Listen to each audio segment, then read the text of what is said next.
बिहार में अगर धृतराष्ट्र की भूमिका में अगर कोई है तो बिहार के माननीय मुख्यमंत्री जी हैं। तो बिहार का एक जनरेशन अब खराब होने के कगार पे है। बिहार के माननीय मुख्यमंत्री जी सिर्फ और सिर्फ अपने अहम के वजह से बिहार का एक जनरेशन खराब कर रहे हैं। जब बिहार के 2 उपचुनाव में अगर 100 करोड़ रुपए खर्च हो रहे हैं तो ये स्वाभाविक है समझना कि बिहार में जहरीली शराब और अवैध शराब का 1 लाख करोड़ का एक बड़ा सिंडिकेट खड़ा हो गया है। कोई गली, कोई मोहल्ला, कोई कस्बा ऐसा नहीं है जहां अवैध शराब नहीं बिक रहा हो। सच्चाई ये है कि आपके आने के बाद बिहार के गली गली में, मोहल्ले मोहल्ले में शराब की दुकानें माननीय मुख्यमंत्री जी ने ही खुलवाए थे। माननीय मुख्यमंत्री के पीछे ऐसे व्यक्ति खड़े रहते हैं जिनके परिवार पे अवैध शराब का आरोप लगा हुआ है, लेकिन कभी नहीं बोलेंगे। इनके ज्यादातर मंत्री पे भ्रष्टाचार का आरोप है, लेकिन माननीय मुख्यमंत्री जी कभी नहीं बोलेंगे। जदयू के एक बहुत बड़े नेता हैं, लॉकडाउन के समय में उनके गाड़ी से स्प्रिट की बहुत बड़ी खेप पकड़ी गई थी, लेकिन मामले को दबा दिया गया।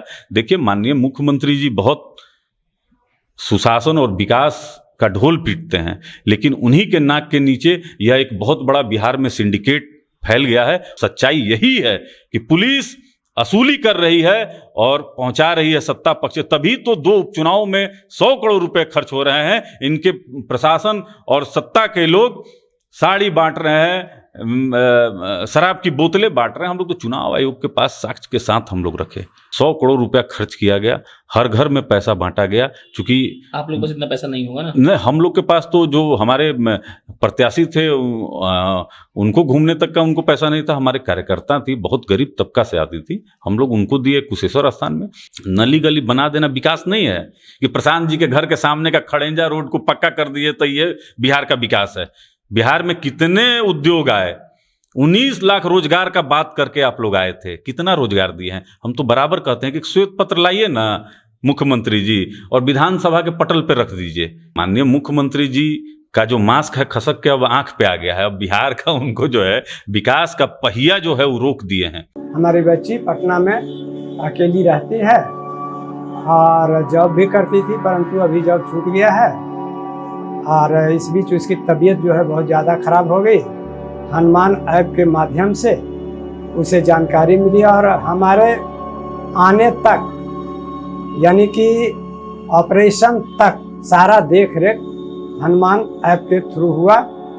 धन्यवाद हनुमान। ये सोचते हुए बहुत दुख होता है कि जिस बिहार में पर्वों को बहुत उत्सव से मनाया जाता है, उस कार्यकाल में हम बैठकर बिहार के बर्बादी का जिक्र करें।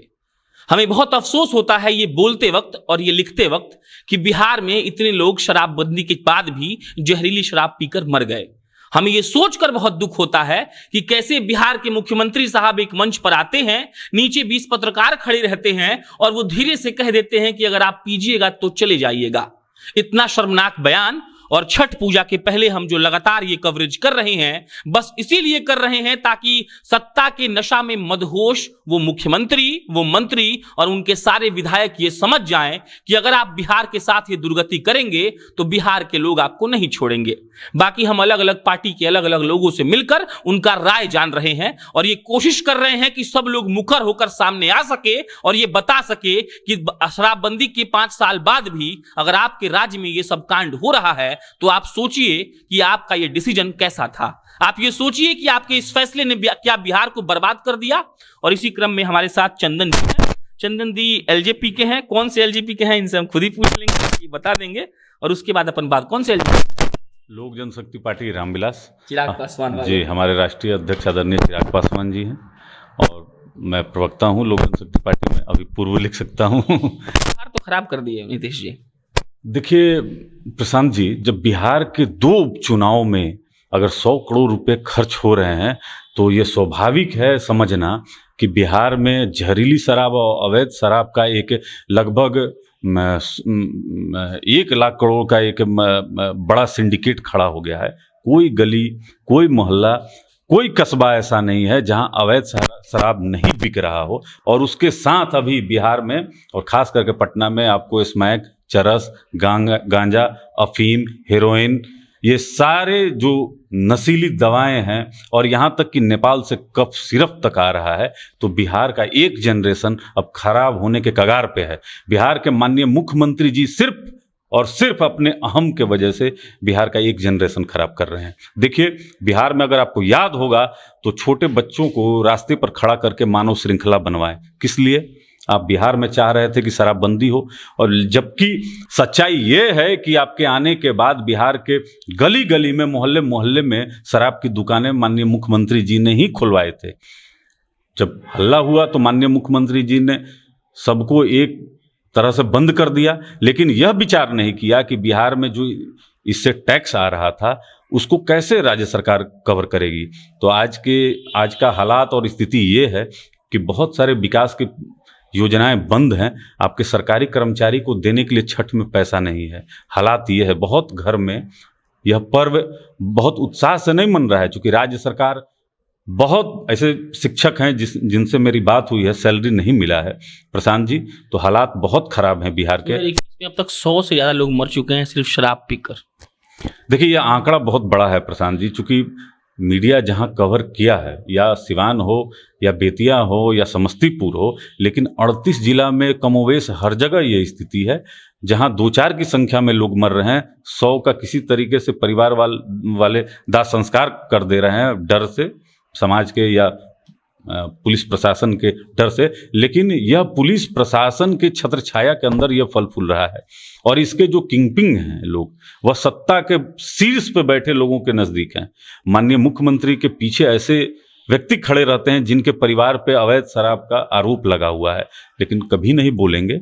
इनके ज्यादातर मंत्री पे भ्रष्टाचार का आरोप है, लेकिन माननीय मुख्यमंत्री जी कभी नहीं बोलेंगे। बिहार में अगर धृतराष्ट्र की भूमिका में अगर कोई है तो बिहार के माननीय मुख्यमंत्री जी हैं। एक बयान आया मंत्री जी हैं भाजपा का, उन्होंने कहा कि इसी सब हम लोग नहीं कर रहे हैं, सब विपक्ष कर रहा है, क्योंकि चुनावी लोग हार गए हैं। विपक्ष आप भी हैं और भी लोग विपक्ष हैं। देखिए, अभी बीजेपी के प्रदेश अध्यक्ष आदरणीय जायसवाल जी ने क्या कहा, वो तो स्पष्ट बोल रहे हैं कि इसमें पुलिस की भूमिका है, और पुलिस किसके अंदर में आता है। बिहार के थाने शराब के अड्डे बन गए हैं, वहां से होम डिलीवरी हो रहा है, घर घर सप्लाई हो रहा है। आज अगर आप जांच कर दीजिएगा प्रशासन के बड़े बड़े अफसरों का, तो उनकी संपत्ति अकूत हो गई है, थाने वसूली में लगे हुए हैं। देखिए, बिहार में क्राइम बहुत बढ़ा हुआ है प्रशांत जी, लेकिन किसी भी थाने में किसी भी क्राइम के बारे में कोई विचार और सुनवाई नहीं है। गरीब आदमी भटक रहा है जनता दरबार के बाहर, यहां पर सिर्फ वसूली हो रहा है कि किस तरीके से जो बाहर से शराब यहां लाया जा रहा है, इसका वसूली किया जाए। जदयू के एक बहुत बड़े नेता हैं, लॉकडाउन के समय में उनके गाड़ी से स्प्रिट की बहुत बड़ी खेप पकड़ी गई थी, लेकिन मामले को दबा दिया गया। देखिए, माननीय मुख्यमंत्री जी बहुत सुशासन और विकास का ढोल पीटते हैं, लेकिन उन्हीं के नाक के नीचे यह एक बहुत बड़ा बिहार में सिंडिकेट फैल गया है, और सारा इसका वसूली सत्ता पक्ष के लोग कर रहे हैं। अब तो बीजेपी के भी प्रदेश अध्यक्ष ने इसमें स्वीकृति दे दी है। एक भी प्रवक्ता जदयू के बोलने के लिए तैयार नहीं है। उनको सांप सूंघ गया है कि बीजेपी के प्रदेश अध्यक्ष ने ऐसा कैसे कह दिया। देखिए, सच्चाई यही है कि पुलिस वसूली कर रही है और पहुंचा रही है सत्ता पक्ष, तभी तो 2 उपचुनाव में 100 करोड़ रुपए खर्च हो रहे हैं। इनके प्रशासन और सत्ता के लोग साड़ी बांट रहे हैं, शराब की बोतलें बांट रहे हैं। हम लोग तो चुनाव आयोग के पास साक्ष्य के साथ हम लोग रखे, हम लोग तो वीडियो के साथ उनको दिए। जी, बस एक शिकायत है हमको असली विपक्ष के लोगों से, आप क्यों नहीं आप लोग अपनी बात पहुंचा पा रहे हैं। सिलेंडर का दाम 1 रुपया बढ़ता था तो बीजेपी वाले कैसे करते थे, ये अच्छा था उस वक्त देश के लिए। अगर दाम नहीं, जो बेसिक कम्युनिटीज है वो फ्री होना चाहिए। और आज 50 लोग तो सिर्फ गोपालगंज में मर गया, लेकिन आपका विपक्ष कहाँ है, आप लोग क्या कर रहे हैं। देखिए प्रशांत जी, आपने बहुत अच्छा सवाल किया है। लोक जनशक्ति पार्टी रामविलास, आपको तो विगत दिनों की स्थिति पता है, लेकिन हमारे नेता आदरणीय चिराग पासवान जी बराबर संघर्ष में रहते हैं। और अभी भी चूंकि छठ एक महापर्व है, 10 तारीख को वो पटना पहुंच रहे हैं और 14 तक वो रहेंगे। गोपालगंज भी जाएंगे, सिवान भी जाएंगे, समस्तीपुर भी जाएंगे। और इससे पहले भी बेतिया में जहरीली शराब से जो मौतें हुई थी, उसमें हमारे राष्ट्रीय अध्यक्ष जी ने जाके संतावना दिया था। हम लोग राज्य सरकार से मांग भी बराबर करते आए हैं कि पीड़ित परिवार को सरकारी नौकरी और 25 लाख का मुआवजा मिलना चाहिए। लेकिन राज्य सरकार के पास शासन और प्रशासन का तंत्र ऐसा है कि बहुत सारे आपके जैसे पत्रकार नहीं होते हैं प्रशांत जी, जो स्वतंत्र रूप से जो राज्य सरकार की कमियां होती हैं उसको उजागर कर सकें। तो बहुत चाटुकार पत्रकार भी यहाँ पर मौजूद हैं, लेकिन जहाँ तक हो सकता है हम लोग संघर्ष के पथ पे हैं और हम दाएं और बाएं नहीं देखेंगे। हम स्पष्ट यह देखेंगे कि जहां राज्य सरकार की कमियां हैं वहां हम लोग जाएंगे और अपनी बात को जनता के बीच में रखेंगे। यह हम मानते हैं कि बिहार में जो नीतीश कुमार की 16 साल की जो राज है, इसमें भ्रष्टाचार और अपराध अपने चरम पर है। जहरीली शराब तो सबके सामने है, लेकिन माननीय मुख्यमंत्री जी का बहुत यह निंदनीय बयान था कि आप कुछ गड़बड़ पीजिएगा तो गड़बड़ हो जाएगा। हमको लगता है कि माननीय मुख्यमंत्री जी को बिहार की जनता के सामने अपने बयान के लिए माफी मांगना चाहिए। जदयू वाले प्रवक्ता कह रहे हैं कि आप लोग में अपने में यूनिटी नहीं है, कांग्रेस वाला अलग लड़ रहा है, आरजेडी अलग लड़ रहा है, चिराग जी की पार्टी अलग लड़ रही है। ऐसा काहे नहीं हो सकता है कि आप सब लोग मिलकर जनता के हित में एक ऐसा आंदोलन क्रिएट करें जो इसी बिहार के धरती के जेपी बाबू ने किया था। बताएं लोगों की कि महंगाई बढ़ गई है, आप लोग तो एक अपने एकजुट नहीं है, ऐसा कह रहा है अभी बीजेपी और जदयू मिलकर।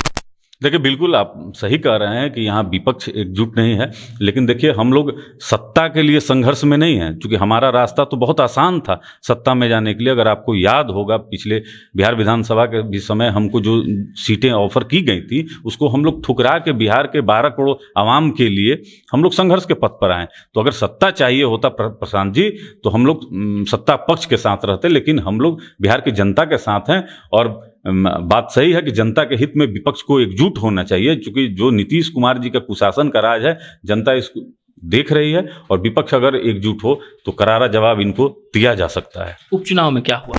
देखिए, उपचुनाव में बहुत शासन और प्रशासन का खेल हुआ। 100 करोड़ रुपया खर्च किया गया, हर घर में पैसा बांटा गया। चूंकि आप लोग पास इतना पैसा नहीं होगा ना? नहीं, हम लोग के पास तो जो हमारे प्रत्याशी थे उनको घूमने तक का उनको पैसा नहीं था। हमारे कार्यकर्ता थी, बहुत गरीब तबका से आती थी, हम लोग उनको दिए कुशेश्वर स्थान में, और कुमार चंदन हम तारापुर में दिए। लेकिन एक जो वहाँ पर कुशेश्वर स्थान में जो समस्याएं बहुत जड़ तक थी, अंदर तक थी, हम लोग प्रयास किए कि बिहार फर्स्ट, बिहारी फर्स्ट के माध्यम से जनता तक हम लोग पहुंचे। चूंकि प्रशांत जी, नॉमिनेशन बीत जाने के 3 दिन बाद हमको पार्टी का नया नाम मिला, लोक जनशक्ति पार्टी रामविलास, और नया चुनाव चिन्ह हेलीकॉप्टर छाप। तो जनता के पास पहुंचना एक अपने आप में चुनौती था। चुनौती को हम लोग स्वीकार किए, और हमको बहुत गर्व है कुशेश्वर स्थान और तारापुर की जनता पर कि एक भारत की राष्ट्रीय विपक्षी पार्टी जो है कांग्रेस, उनसे हम लोग को आगे रखी 3रे स्थान पे। आने वाले समय में 3रे से हम लोग पहले पे कैसे हैं, उसी के लिए संघर्ष हम लोग अपना जारी रखेंगे। एक सवाल पूछे आपसे जी, तेजस्वी जी से मिलेगा कितना चांस है? देखिए, तेजस्वी जी भी युवा हैं और चिराग पासवान जी भी युवा हैं। पारिवारिक पारिवारिक संबंध है। युवा कितना साल के कैटेगरी में आता है बता नहीं, दीजिए। बहुत दिन से सुन रहे हैं, बहुत सोच रहे हैं, हमको बता दीजिए, प्लीज बता दीजिए, युवा कितना साल के कैटेगरी में युवा माना जाएगा? नहीं, देखिए, दोनों की सोच युवा जैसी है। ठीक है, ठीक बोल दिया। दोनों की सोच युवा जैसी है, और बिहार के विकास के लिए दोनों लोग तत्पर रहते हैं। पारिवारिक संबंध है, लेकिन राजनीतिक देखिए विचारधारा और सिद्धांत उनका अलग है, हमारा अलग है। उनकी अपनी पार्टी है, हमारी अपनी पार्टी है। तो भविष्य के गर्भ में क्या छिपा है प्रशांत जी, इसको अभी तो बताना, हम तो हनुमान जी हैं नहीं कि छाती फाड़ के दिखा देंगे। तो हमारे चिराग जी लगातार मेहनत और संघर्ष पथ पे हैं। जो लोग साथ में जुड़ना चाहेंगे उनका हम लोग स्वागत करेंगे। चिराग पासवान वो हासिल कर लेंगे जो करना चाहते हैं? बहुत बहुत बहुत जल्द हासिल कर लेंगे। क्योंकि देखिए, हम लोग आशीर्वाद यात्रा स्टार्ट किए प्रशांत जी, अगर आपको याद होगा तो, और बिहार के 38 जिला में से लगभग 33 जिला हम लोग घूम चुके हैं। और जो एक जन समर्थन और जन सैलाब हम लोग देखे चिराग पासवान जी के लिए, खास करके महिलाओं में, माताओं में, बहनों में और युवाओं में, जो हर एक तबका के लोग हैं, जाति धर्म से अलग होकर, नहीं कि पासवान है तो अरे चिराग पासवान के साथ है, नहीं। देखिए, हर एक जात धर्म के लोग चिराग पासवान जी, चूंकि इनकी जो शैली है और काम करने का जो नजरिया है वो सबसे अलग है। कुछ करना चाहते हैं, लेकिन लोकतंत्र में एक संख्या बल का अपना महत्व होता है प्रशांत जी। जब तक आपके पास संख्या बल नहीं होगा, आप नीति निर्धारण नहीं कर सकते हैं। तो हम लोग प्रयास कर रहे हैं कि अपने बिहार फर्स्ट, बिहारी फर्स्ट से जनता के बीच में जाएं, और जो समस्याएं हैं बिहार में, वो चाहे पलायन का हो, चाहे शिक्षा का हो, चाहे स्वास्थ्य का हो, चाहे रोजगार का हो, चाहे टूरिज्म का हो, हर चीज का समाधान है हमारे बिहार फर्स्ट, बिहारी फर्स्ट में। आदरणीय चिराग पासवान जी ने अथक मेहनत से इसको बनाया है, और इसमें लगातार हम विषयों को जोड़ते जा रहे हैं। अब जिस तरीके से एक छोटा सा मैं उदाहरण आपको बता रहा हूँ कि आदरणीय चिराग पासवान जी सीतामढ़ी गए थे, माँ जानकी के मंदिर में। राज्य सरकार को एक हम लोग सुझाव दिए कि यहाँ से एक राम जानकी कॉरिडोर आप निकालिए, इससे बिहार में जो बेरोजगारी है इसमें कुछ आपको सहायता होगी कि रोजगार सृजन होगा। चिराग पासवान जी ने माननीय मुख्यमंत्री को युवा आयोग के लिए सलाह दिया कि बाल आयोग हो सकता है, अल्पसंख्यक आयोग हो सकता है, SC ST आयोग हो सकता है। तो फिर सबसे ज़्यादा जो हम लोग का संख्या है वो युवाओं का है बिहार में, तो युवा आयोग क्यों नहीं हो सकता है। लेकिन देखिए माननीय मुख्यमंत्री जी को जो निजी कुंठा है इससे वो चिराग पासवान को देखना नहीं चाहते हैं, तभी तो हमारे संस्थापक के बरसी में कार्ड लेने के लिए भी समय नहीं दिए। बताइए इतना मतलब कोई सोच सकता है क्या? आप मुख्यमंत्री हैं, आप नीतीश कुमार हैं, नीतीश कुमार हैं, बिहार में का बा नीतीश कुमार बा, तो आप नीतीश कुमार थे, इतना बड़ा आपका कद था और चिराग पासवान जी से आप डर गए। आप पहले नंबर की पार्टी थे, आपको चिराग पासवान जी ने तीसरे नंबर पे पहुंचा दिया। तो एक जो इनकी कुंठा है वो दिखती है, लेकिन हम लोग में कोई ऐसी कुंठा नहीं। हम लोग उनके नीति का विरोध करते हैं, उनके सिद्धांत का विरोध करते हैं। सामने मिल जाएंगे तो पैर छू के प्रणाम करेंगे प्रशांत जी, नीतीश जी का सम्मान करते हैं हम लोग, लेकिन हम नहीं मानते हैं कि उनके साथ निश्चय से बिहार का विकास हो सकता है। नली गली बना देना विकास नहीं है कि प्रशांत जी के घर के सामने का खड़ेंजा रोड को पक्का कर दिए तो ये बिहार का विकास है। बिहार में कितने उद्योग आए, 19 लाख रोजगार का बात करके आप लोग आए थे, कितना रोजगार दिए हैं। हम तो बराबर कहते हैं कि श्वेत पत्र लाइए ना मुख्यमंत्री जी और विधानसभा के पटल पर रख दीजिए, हम लोग भी मान जाएंगे कितना रोजगार आप दिए हैं। आप दौड़ के पहुंच जाते हैं माननीय प्रधानमंत्री जी के पास जातीय जनगणना के लिए, जनसंख्या नियंत्रण पर क्या बोलते हैं आप, जागरूकता से हो जाएगा। तो अरे शराब नीति जो आपकी है, शराबबंदी, इसको भी जागरूकता से कर लिए। सबको को मालूम है कि शराब पीना स्वास्थ्य के लिए हानिकारक है, और जागरूकता फैला देते, 2-4 गो ऐड दे देते जो मास्क लगा के आपका हर नुक्कड़ चौराहे पर रहता है। तो माननीय मुख्यमंत्री जी का जो मास्क है खसक के अब आंख पे आ गया है। अब बिहार का उनको जो है विकास का पहिया जो है वो रोक दिए हैं। आप समझ लीजिए कि कितना का नुकसान किया। आपके पास है क्या बिहार में, आप है क्या आपके पास? जितना खनिज पदार्थ था वो तो सब झारखंड में चला गया, तो आपके पास है क्या? प्राइवेट सेक्टर तो आपके पास है नहीं, उद्योग है नहीं।